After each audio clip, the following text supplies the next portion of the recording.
हाँ जी दोस्तों, स्वागत है ਤੁਹਾਡੇ ਆਪਣੇ YouTube ਚੈਨਲ ਨਿਰਵੈਰ 'ਤੇ। ਪੰਜਾਬੀ ਭਾਸ਼ਾ ਨਾਲ ਜੁੜੇ ਸਾਰੇ ਹੀ ਸਿਖਿਆਰਥੀਆਂ ਦਾ ਨਿਰਵੈਰ ਚੈਨਲ ਸਵਾਗਤ ਕਰਦਾ ਹੈ। ਤਾਂ ਦੋਸਤੋ, ਤੁਹਾਨੂੰ ਪਤਾ ਹੈ ਜਿਵੇਂ ਮਾਸਟਰ ਕੇਡਰ ਦੀ ਤਿਆਰੀ ਚੱਲ ਰਹੀ ਹੈ, PCS UGC ਨੈਟ ਸੀਟੈਟ, ਤਾਂ ਆਪਾਂ ਪਹਿਲਾਂ ਬਹੁਤ 94 ਪ੍ਰਸ਼ਨ ਕਰ ਚੁੱਕੇ ਹਾਂ। ਸਿਲੇਬਸ ਵੀ ਦੀ ਵੀਡੀਓ ਵੀ ਬਣਾ ਕੇ ਮੈਂ ਅਪਲੋਡ ਕੀਤੀ ਹੋਈ ਹੈ, ਉਦੋਂ ਤੁਸੀਂ ਚੈੱਕ ਕਰ ਸਕਦੇ ਹੋ।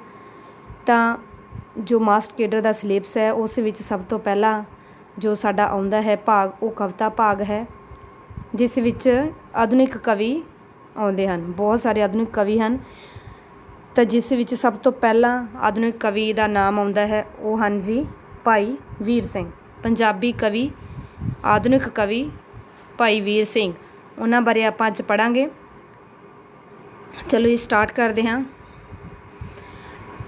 ਭਾਈ ਵੀਰ ਸਿੰਘ 1872 ਤੋਂ ਲੈ ਕੇ 1957 ਤੱਕ ਰਹੇ ਹਨ।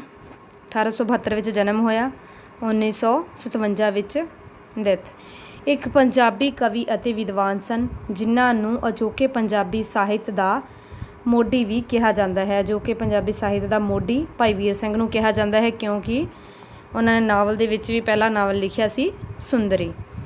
ਉਹਨਾਂ ਨੇ ਆਪਣੀ ਕਵਿਤਾ ਨੂੰ ਸਿੱਖ ਧਰਮ, ਗੁਰਮਤਿ, ਫਿਲਾਸਫੀ ਨਾਲ ਜੋੜਿਆ, ਜਿਸ ਕਰਕੇ ਉਹਨਾਂ ਨੂੰ ਭਾਈ ਜੀ ਆਖਿਆ ਜਾਣ ਲੱਗਾ, ਕਿਉਂਕਿ ਉਹਨਾਂ ਨੇ ਸਿੱਖੀ ਨਾਲ ਸੰਬੰਧਿਤ ਬਹੁਤ ਸਾਰੇ ਗੁਰਮਤਿ, ਫਿਲਾਸਫੀ ਰਚੀ, ਤਾਂ ਇਸ ਦੇ ਆਧਾਰ 'ਤੇ ਉਹਨਾਂ ਨੂੰ ਭਾਈ ਸਾਹਿਬ ਕਿਹਾ ਜਾਣ ਲੱਗਾ। ਨੈਕਸਟ ਜੀ,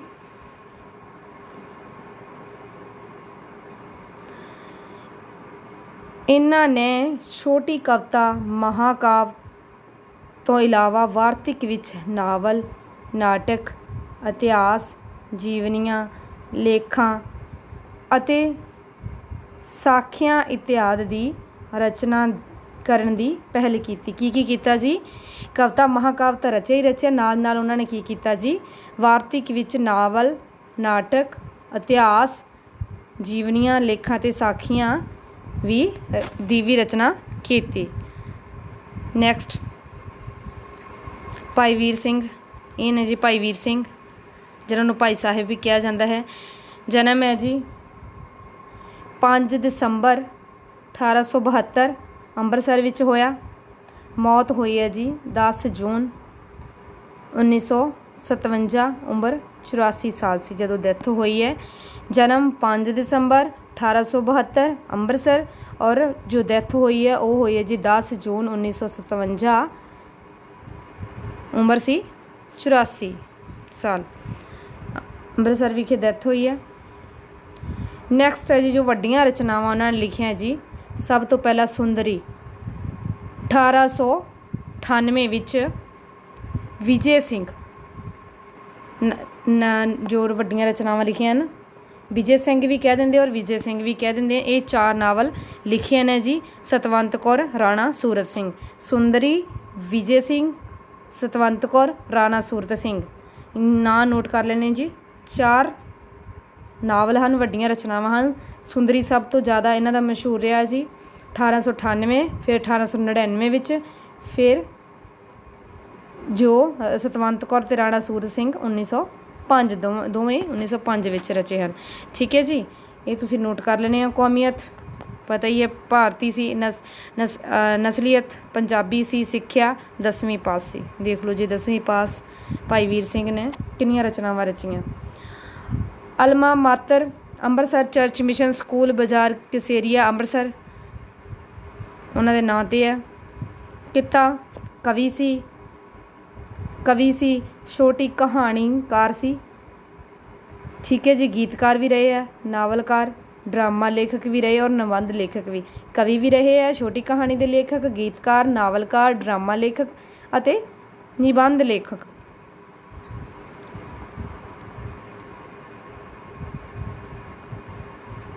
ਨੈਕਸਟ ਜੀ,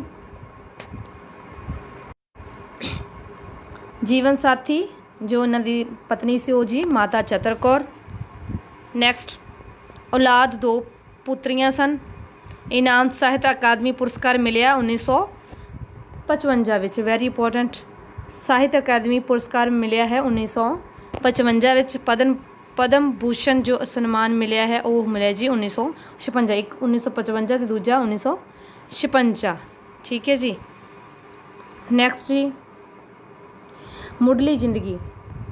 ਭਾਈ ਵੀਰ ਸਿੰਘ ਦਾ ਜਨਮ 5 ਦਸੰਬਰ 1872 ਈਸਵੀ ਨੂੰ ਅੰਮ੍ਰਿਤਸਰ ਵਿਖੇ ਡਾਕਟਰ ਚਰਨ ਸਿੰਘ ਦੇ ਘਰ ਹੋਇਆ। ਇਸ ਘਰਾਣੇ ਦਾ ਸੰਬੰਧ ਸਿੱਖ ਇਤਿਹਾਸ ਦੇ ਦੀਵਾਨ ਕੌੜਾ ਮੱਲ ਨਾਲ ਸੀ।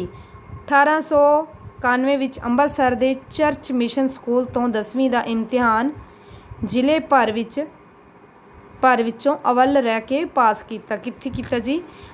1891 ਵਿੱਚ 10ਵੀਂ ਪਾਸ ਕੀਤੀ ਚਰਚ ਮਿਸ਼ਨ ਸਕੂਲ ਤੋਂ, ਔਰ ਬਹੁਤ ਵਧੀਆ ਸਥਾਨ ਲੈ ਕੇ ਜ਼ਿਲ੍ਹੇ ਭਰ ਵਿੱਚ ਪਹਿਲੇ ਸਥਾਨ 'ਤੇ।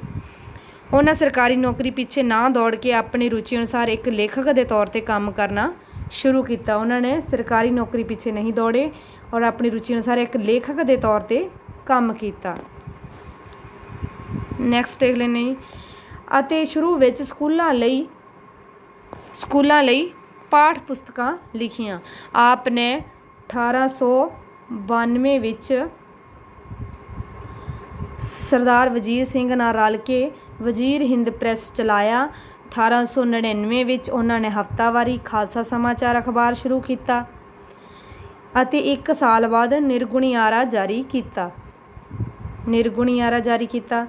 ਦੇਖੋ ਜੀ, ਖਾਲਸਾ ਸਮਾਚਾਰ ਅਖਬਾਰ ਸ਼ੁਰੂ ਕੀਤਾ ਉਹਨਾਂ ਨੇ। ਇੱਕ ਉਹਨਾਂ ਨੇ ਵਜ਼ੀਰ ਹਿੰਦ ਪ੍ਰੈਸ ਸ਼ੁਰੂ ਕੀਤੀ ਅਤੇ ਇੱਕ ਨਿਰਗੁਣਿਆਰਾ ਸ਼ੁਰੂ ਕੀਤਾ। ਭਾਈ ਵੀਰ ਸਿੰਘ ਨੇ ਭਾਵੇਂ ਯੂਨੀਵਰਸਿਟੀ ਦੀ ਸਿੱਖਿਆ ਹਾਸਲ ਨਹੀਂ ਕੀਤੀ, ਪਰ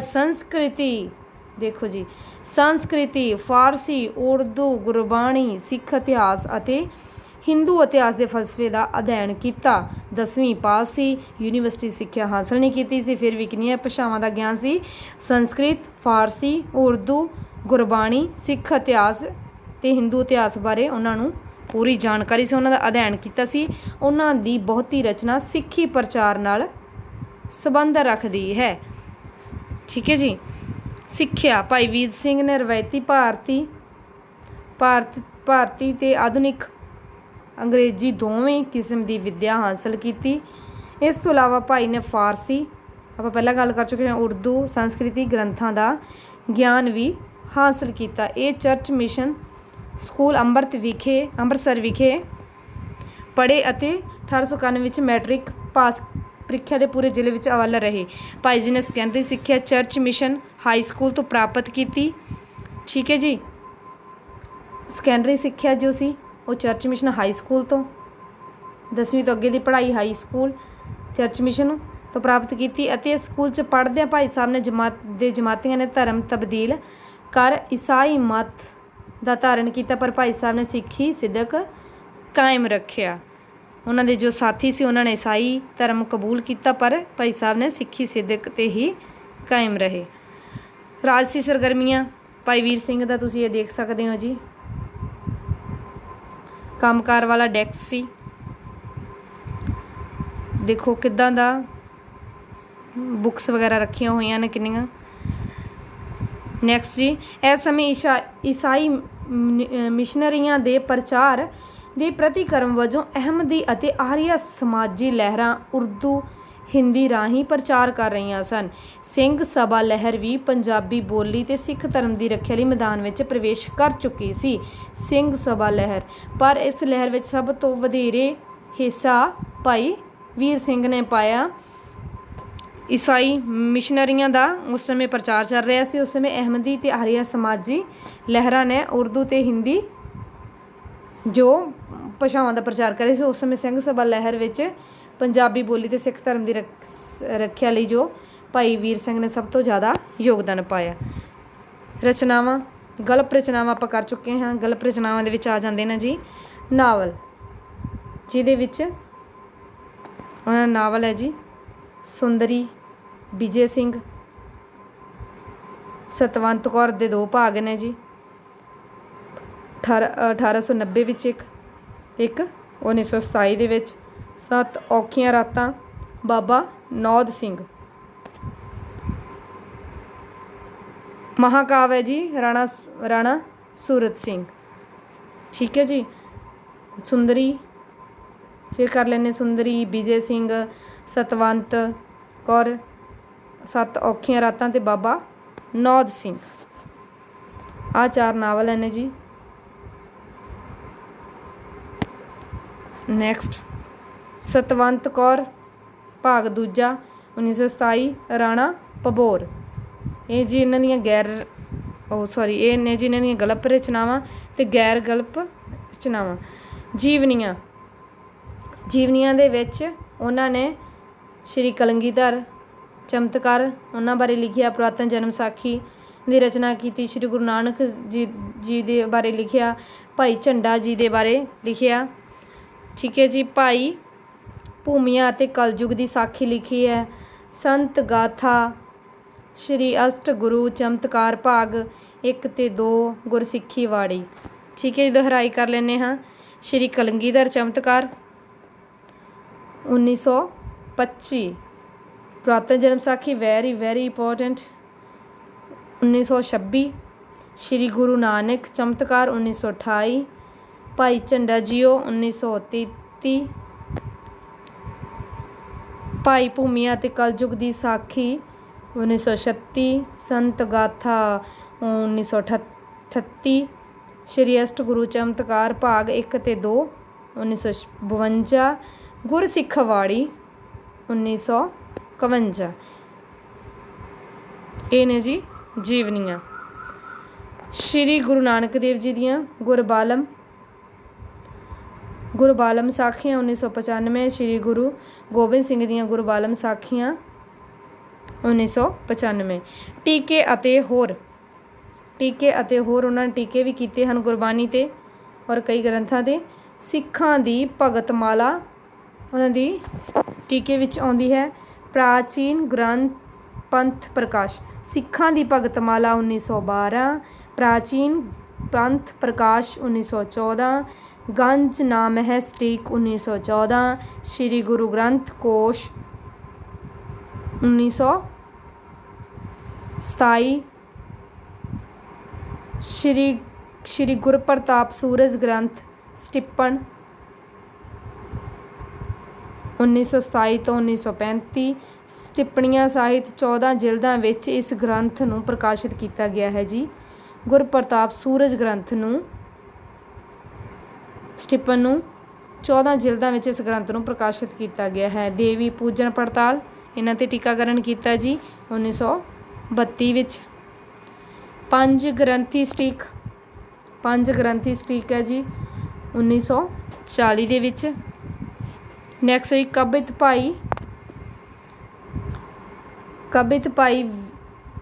ਭਾਈ ਗੁਰਦਾਸ ਜੀ 1940 ਦੇ ਵਿੱਚ ਟੀਕਾਕਰਨ ਕੀਤਾ। ਵਾਰਾਂ ਭਾਈ ਗੁਰਦਾਸ ਜੀ ਵੈਰੀ ਇੰਪੋਰਟੈਂਟ, ਉਹਨਾਂ ਤੇ ਟੀਕਾਕਰਨ ਕੀਤਾ ਜੀ। ਵਨ ਯੁੱਧ ਸਾਖੀ ਪੋਥੀ 1950।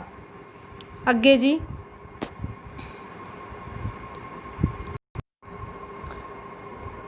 ਅੱਗੇ ਕਵਿਤਾਵਾਂ ਜੋ ਉਹਨਾਂ ਨੇ ਰਚੀਆਂ ਹਨ ਉਹ ਜੀ ਦਿਲ ਤਰੰਗ 1920, ਤ੍ਰੇਲ ਤੁਪਕੇ ਵੈਰੀ ਇੰਪੋਰਟੈਂਟ 1921 ਜੀ, ਇੰਪੋਰਟੈਂਟ ਨੇ। ਲਹਿਰਾਂ ਦੇ ਹਾਰ ਉਸ ਤੋਂ ਵੀ ਜ਼ਿਆਦਾ ਇੰਪੋਰਟੈਂਟ 1921। ਮਟਕ ਹਲਾਰੇ ਉਦੋਂ ਵੀ ਇੰਪੋਰਟੈਂਟ 1922 ਵਿੱਚ। ਇਹ 1922। ਬਿਜਲੀਆਂ ਦੇ ਹਾਰ, ਵਾਓ ਬਿਜਲੀਆਂ ਦੇ ਹਾਰ, ਪ੍ਰੀਤ ਵੀਣਾ, ਮੇਰੇ ਸਾਈਆਂ ਜੀਓ ਬਹੁਤ ਜ਼ਿਆਦਾ ਇੰਪੋਰਟੈਂਟ ਨੇ ਸਾਰੀਆਂ ਕਵਿਤਾਵਾਂ। ਕੰਮ ਦੀ ਕਲਾਈ, ਵਾਹ ਵੀ ਵਾਹ, ਕੰਮ ਦੀ ਕਲਾਈ ਸਾਰੀਆਂ। ਨਿੱਕੀ ਗੋਦ ਵਿੱਚ। ਦੁਬਾਰਾ ਕਰ ਲੈਂਦੇ ਜੀ ਆਪਾਂ ਦੁਹਰਾਈ। ਦਿਲ ਤਰੰਗ 1920, ਤ੍ਰੇਲ ਤੁਪਕੇ 1921, ਲਹਿਰਾਂ ਦੇ ਹਾਰ 1921, ਮਟਕ ਹੁਲਾਰੇ 1922, ਬਿਜਲੀਆਂ ਦੇ ਹਾਰ 1927, ਪ੍ਰੀਤ ਵੀਣਾ, ਮੇਰੇ ਸਾਈਆਂ ਜੀਓ 1953, ਕੰਮ ਦੀ ਕਲਾਈ, ਇਹਨਾਂ ਦੀ ਡੇਟ ਨਹੀਂ ਦਿੱਤੀ ਕਈਆਂ ਦੀ, ਨਿੱਕੀ ਗੋਦ ਵਿੱਚ।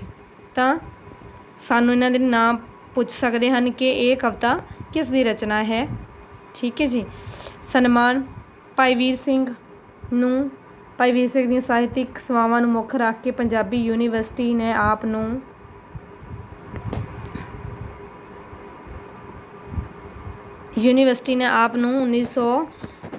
49 ਵਿੱਚ doctor of oriental learning the degree ਭੇਟ ਕੀਤੀ। 1952 ਵਿੱਚ ਆਪ ਨੂੰ ਪੰਜਾਬ ਵਿਧਾਨ ਸਭਾ ਕੌਂਸਲ ਦਾ ਮੈਂਬਰ ਨਾਮਜ਼ਦ ਕੀਤਾ ਗਿਆ। 1950 ਵਿੱਚ ਆਪ ਨੂੰ ਵਿੱਦਿਅਕ ਕਾਨਫਰੰਸ ਵਿੱਚ ਅਭਿਨੰਦਨ ਗ੍ਰੰਥ ਭੇਂਟ ਕੀਤਾ ਗਿਆ। 1955 ਵਿੱਚ ਆਪ ਦੀ ਪੁਸਤਕ ਮੇਰੇ ਸਾਈਆਂ ਜੀਓ ਨੂੰ ਸਾਹਿਤ ਅਕਾਦਮੀ ਪੁਰਸਕਾਰ ਮਿਲਿਆ ਜੀ। ਅਗਰ ਕੋਈ ਪੁੱਛਿਆ ਜਾਵੇ ਕਿ ਭਾਈ ਵੀਰ ਸਿੰਘ ਦੀ ਕਿਹੜੀ ਰਚਨਾ ਨੂੰ ਸਾਹਿਤ ਅਕਾਦਮੀ ਪੁਰਸਕਾਰ ਮਿਲਿਆ, ਉਹ ਹੈ ਜੀ ਮੇਰੇ ਸਾਈਆਂ ਜੀਓ। 5000 ਦਾ ਇਨਾਮ ਮਿਲਿਆ ਜੀ। ਸਨਮਾਨਿਤ ਕੀਤਾ ਗਿਆ ਇਸ ਰਚਨਾ ਨੂੰ। 1955 ਵਿੱਚ ਆਪ ਨੂੰ ਪਦਮ ਭੂਸ਼ਣ ਅਵਾਰਡ ਨਾਲ ਸਨਮਾਨਿਤ ਕੀਤਾ ਗਿਆ ਜੀ। ਹੋਰ ਭਾਈ ਵੀਰ ਸਿੰਘ ਨੇ ਆਧੁਨਿਕ ਕਵੀ ਹੋਣ 'ਤੇ ਵੀ ਪਰੰਪਰਾ ਦਾ ਪੂਰਾ ਤਿਆਗ ਨਹੀਂ ਸੀ ਕੀਤਾ। ਆਪ ਦੀਆਂ ਕੁਝ ਆਰੰਭਿਕ ਰਚਨਾਵਾਂ ਜਿਵੇਂ ਨਨਾਣ ਭਰਜਾਈ, ਸਿੱਖਿਆ ਦਾ ਇੱਕ ਵਾਰ ਲਾਪਤਾ ਅਤੇ ਭਰਥਰੀ ਹਰੀ ਦਾ ਨੀਤੀ ਸ਼ਤਕ ਅਨੁਵਾਦ ਕੀਤਾ ਹੈ। ਨਰੋਲ ਪਰੰਪਰਾਗਤ ਰੂਪ ਤੇ ਸ਼ੈਲੀ ਦੀ ਗਵਾਹੀ ਭਰਦੇ ਹਨ, ਮਤਲਬ ਕਿ ਜ਼ਰੂਰੀ ਨਹੀਂ ਕਿ ਆਧੁਨਿਕ ਕਵੀ ਸਨ।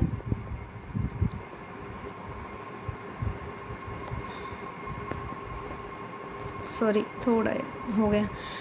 ਲਓ ਜੀ 1995 ਵਿੱਚ ਆਪ ਨੂੰ ਪੁਸਤਕ ਮੇਰੇ ਸਾਈਆਂ ਸਾਹਿਤ ਅਕਾਦਮੀ ਵੱਲੋਂ 5000 ਦਾ ਇਨਾਮ ਤਾਂ ਮਿਲਿਆ। 56 ਵਿੱਚ ਆਪ ਨੂੰ ਪਦਮ ਭੂਸ਼ਣ ਅਵਾਰਡ ਨਾਲ ਸਨਮਾਨਿਤ ਕੀਤਾ ਗਿਆ ਜੀ। ਹੋਰ ਭਾਈ ਸਾਹਿਬ ਆਧੁਨਿਕ ਕਵੀ ਹੋਣ ਦੇ ਨਾਤੇ ਕੀ ਹੈ, ਇੱਕ ਪਰੰਪਰਾਗਤ ਕਵੀ ਵੀ ਰਹੇ ਹਨ। ਉਹਨਾਂ ਨੇ ਕੁਝ ਪਰੰਪਰਾਗਤ ਰਚਨਾਵਾਂ ਵੀ ਰਚੀਆਂ ਹਨ, ਜਿਵੇਂ ਨਨਾਣ ਭਰਜਾਈ ਅਤੇ ਭਰਥਰੀ ਹਰੀ ਦਾ ਨੀਤੀ ਸ਼ਤਕ। ਅੱਗੇ ਦੇਖ ਲੈਂਦੇ ਹਾਂ ਜੀ। ਇਹਨਾਂ ਵਿੱਚ ਸੁਧਾਰਵਾਦੀ ਅਤੇ ਉਪਦੇਸ਼ਾਤਮਿਕ ਰੁਚੀ ਪ੍ਰਧਾਨ ਹੈ। ਦੋਹਾਂ ਵਿੱਚ ਬੈਂਤ ਛੰਦ ਦੀ ਵਰਤੋਂ ਕੀਤੀ ਗਈ ਹੈ। ਠੀਕ ਹੈ, ਇਹਨਾਂ ਦੋਹਾਂ ਵਿੱਚ ਕੀ ਹੈ, ਬੈਂਤ ਛੰਦ ਦੀ ਵਰਤੋਂ ਕੀਤੀ ਗਈ ਹੈ, ਜੋ ਇਹਨਾਂ ਦੀਆਂ ਦੋਵੇਂ ਰਚਨਾਵਾਂ ਹਨ। ਭਾਈ ਵੀਰ ਸਿੰਘ ਦਾ ਘਰ ਦੇਖ ਲਓ ਜੀ, ਇਹ ਹੈ ਜੀ ਭਾਈ ਵੀਰ ਸਿੰਘ ਦਾ ਘਰ। Next ਮਹਾਕਾਵ Rana Surat Singh, very important. ਮਹਾਕਾਵ ਜੋ ਅਗਰ ਰਚਿਆ ਇਹ, ਅਗਰ ਪੁੱਛਿਆ ਕਿ ਜੋ ਭਾਈ ਵੀਰ ਸਿੰਘ ਨੇ ਕਿਹੜਾ ਮਹਾਕਾਵ ਰਚਿਆ ਹੈ, ਉਹ ਹੈ ਜੀ ਰਾਣਾ ਸੂਰਤ ਸਿੰਘ। ਭਾਈ ਸਾਹਿਬ ਆਧੁਨਿਕ ਕਵਿਤਾ ਦੇ ਇਤਿਹਾਸ ਵਿੱਚ 1905 ਵਿੱਚ ਰਚੇ ਆਪਣੇ ਮਹਾਕਾਵ ਰਾਣਾ ਸੂਰਤ ਸਿੰਘ ਨਾਲ ਪ੍ਰਵੇਸ਼ ਕਰਦੇ ਹਨ ਆਧੁਨਿਕ ਕਵਿਤਾ ਵਿੱਚ। ਇਸ ਵਿੱਚ ਪਹਿਲੀ ਵਾਰ ਕਥਾ ਵਸਤੂ ਲਈ ਕਿੱਸਾ ਕਾਵ ਦੀ ਪਰੰਪਰਾ ਦਾ ਤਿਆਗ ਕਰਕੇ ਇਸ ਮਹਾਕਾਵ ਦੀ ਪਰੰਪਰਾ ਨਾਲ ਜੋੜਿਆ ਗਿਆ। ਇਸ ਵਿੱਚ ਕਿਹੜੇ ਰਸ ਦੀ ਹੋਈ ਜੀ, ਸ਼ਾਂਤ ਰਸ। ਸ਼ਾਂਤ ਰਸ ਲਈ ਸਿਰਖੰਡੀ ਛੰਦ, ਰਸ ਕਿਹੜਾ ਸੀ ਜੀ, ਸ਼ਾਂਤ ਰਸ, ਔਰ ਛੰਦ ਕਿਹੜਾ ਸੀ, ਸਿਰਖੰਡੀ ਛੰਦ ਦੀ ਵਰਤੋਂ ਕੀਤੀ ਗਈ। ਦਰਸ਼ਨਿਕ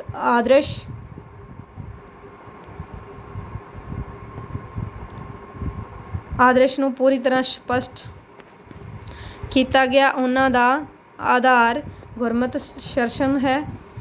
ਰਾਣਾ ਸੂਰਤ ਸਿੰਘ ਦੀ ਕੌਮੀ ਯੁੱਧ ਵਿੱਚ ਸ਼ਹੀਦੀ ਪਿੱਛੋਂ ਉਸ ਦੀ ਪਤਨੀ ਰਾਣੀ ਰਾਜ ਕੌਰ ਉਸ ਦੇ ਵਿਛੋੜੇ ਵਿੱਚ ਵਿਆਕੁਲ ਹੋਈ ਤੜਫਦੀ ਹੈ।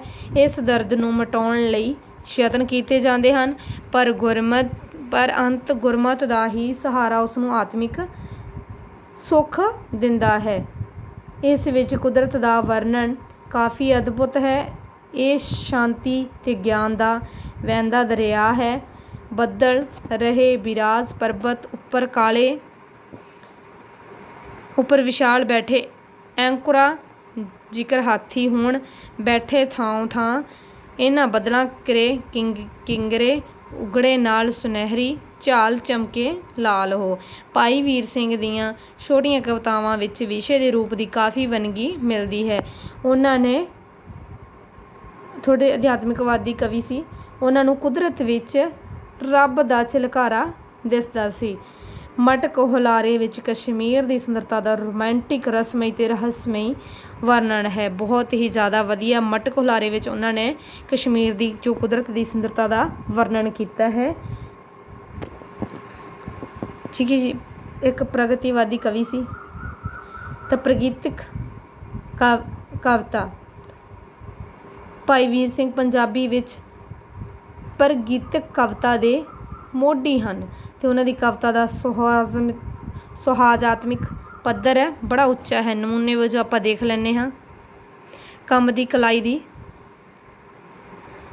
ਸੁਪਨੇ ਵਿੱਚ ਤੁਸੀਂ ਮਿਲੇ ਸਾਨੂੰ ਅਸਾਂ ਧਾਗ ਲਵੱਕੜੀ ਪਾਈ ਨਿਰਾ ਨੂਰ ਤੁਸੀਂ ਹੱਥ ਨਾ ਆਏ ਸਾਡੀ ਕੰਮ ਦੀ ਰਹੀ ਕਲਾਈ। ਇੱਕ ਰੱਬੀ ਜੋ ਪਰਮਾਤਮਾ ਨਾਲ ਗੱਲ ਕਰਦੇ ਹਨ, ਇੱਕ ਇਸਤਰੀ ਰੂਪ ਵਿੱਚ ਗੱਲ ਕਰਦੇ ਹਨ ਕਿ ਇਸਤਰੀ ਸਮਝ ਕੇ ਇੱਕ ਅਧਿਆਤਮਿਕਵਾਦ ਕਵੀ ਸੀ ਕਿ ਰੱਬੀ ਇਸ਼ਕ ਦੇ ਤੌਰ 'ਤੇ ਗੱਲ ਕਰਦੇ ਹਨ। ਧਾ ਝਰਨਾ 'ਤੇ ਸੀਸ ਨਵਾਵਾਂ ਸਾਡੇ ਮੱਥੇ ਛੋਹ ਨਾ ਪਾਈ ਤੁਸੀਂ ਉੱਚੇ ਅਸੀਂ ਨੀਵੇਂ ਸਾਂ ਸਾਡੀ ਪੇਸ਼ ਨਾ ਗਈਆਂ ਕਾਈ, ਮਤਲਬ ਸਾਡੀ ਕੋਈ ਪੇਸ਼ ਨਹੀਂ ਗਈ। ਫਿਰ ਲੜ ਫੜਨੇ ਨੂੰ ਉੱਠ ਦੌੜੇ ਪਰ ਲੜ ਉਹ ਬਿਜਲੀ ਲਹਿਰਾਂ, ਮਤਲਬ ਕਿ ਜਦੋਂ ਅਸੀਂ ਉਹ ਫੜਨ ਲੱਗੇ ਤਾਂ ਉਹ ਲਹਿਰਾਂ ਸੀ, ਉਹ ਬਿਜਲੀ ਵਰਗੀਆਂ ਸੀ, ਉੜਦਾ ਜਾਂਦਾ ਪਰ ਉਹ ਆਪਣੀ ਛੋਹ ਸਾਨੂੰ ਗਿਆ ਲਾਈ, ਪਰ ਸਾਨੂੰ ਛੋਹ ਗਿਆ ਪਰ ਸਾਨੂੰ ਪਤਾ ਨਹੀਂ ਲੱਗਿਆ ਕਿ ਕਿੱਧਰ ਗਿਆ। ਮਿੱਟੀ ਚਮਕ ਪਈ ਇਹ ਮੋਈ ਤੁਸੀਂ ਲੂਆਂ ਵਿੱਚ ਲਿਸ਼ਕੇ ਬਿਜਲੀ ਕੂੰਦ ਗਈ ਥਰਥਾਂਦੀ ਹੁਣ ਚਕਾ ਚੂੰਦ ਹੈ ਛਾਈ। ਮਿੱਟੀ ਚਮਕ ਪਈ ਇਹ ਮੋਈ, ਜੋ ਮਰੀ ਪਈ ਮਿੱਟੀ ਸੀ ਉਹ ਚਮਕ ਪਈ ਅਤੇ ਤੁਸੀਂ ਲੂਆਂ ਵਿੱਚ ਲਿਸ਼ਕਾ ਮਾਰ ਲੱਗੇ ਬਿਜਲੀ ਕੂੰਦ ਗਈ ਥਰਥਾਂਦੀ ਹੁਣ ਚਕਾ ਚੂੰਦ ਹੈ ਛਾਈ, ਮਤਲਬ ਕਿ ਹੁਣ ਬਹੁਤ ਜ਼ਿਆਦਾ ਚਕਾ ਚੂੰਦ ਮਤਲਬ ਕਿ ਚਾਰੇ ਪਾਸੇ ਰੋਸ਼ਨੀ ਹੋ ਗਈ। ਹਵਾਲੇ ਇਹ ਥੋੜ੍ਹੇ ਪੁਸਤਕਾਂ ਦੇ ਹਵਾਲੇ ਹਨ ਜੋ ਕਿ ਲਏ ਹਨ ਅਸੀਂ ਅਲੱਗ-ਅਲੱਗ ਪੁਸਤਕਾਂ ਦੇ ਵਿੱਚੋਂ, ਠੀਕ ਹੈ ਜੀ। ਇਹ ਨੇ ਜੀ ਭਾਈ ਵੀਰ ਸਿੰਘ ਜੀ ਦਾ ਜੀਵਨ ਅਤੇ ਉਹਨਾਂ ਦੀਆਂ ਰਚਨਾਵਾਂ ਬਾਰੇ ਅਸੀਂ ਜਾਣਿਆ। ਪੰਜਾਬੀ ਆਧੁਨਿਕ ਕਵਿਤਾ ਦੇ ਜੋ ਕਿ ਮੋਢੀ ਮੰਨੇ ਗਏ ਹਨ ਭਾਈ ਵੀਰ ਸਿੰਘ। ਤਾਂ ਦੋਸਤੋ ਚਲੋ ਇੰਨਾ ਹੀ ਬਹੁਤ ਹੈ। ਅਗਰ ਤੁਹਾਨੂੰ ਮੇਰੀ ਵੀਡੀਓ ਵਧੀਆ ਲੱਗੀ ਹੋਵੇ ਤਾਂ ਲਾਈਕ ਸ਼ੇਅਰ ਜ਼ਰੂਰ ਕਰੋ ਔਰ ਚੈਨਲ ਨੂੰ ਸਬਸਕ੍ਰਾਈਬ ਜ਼ਰੂਰ ਕਰੋ। Thank you.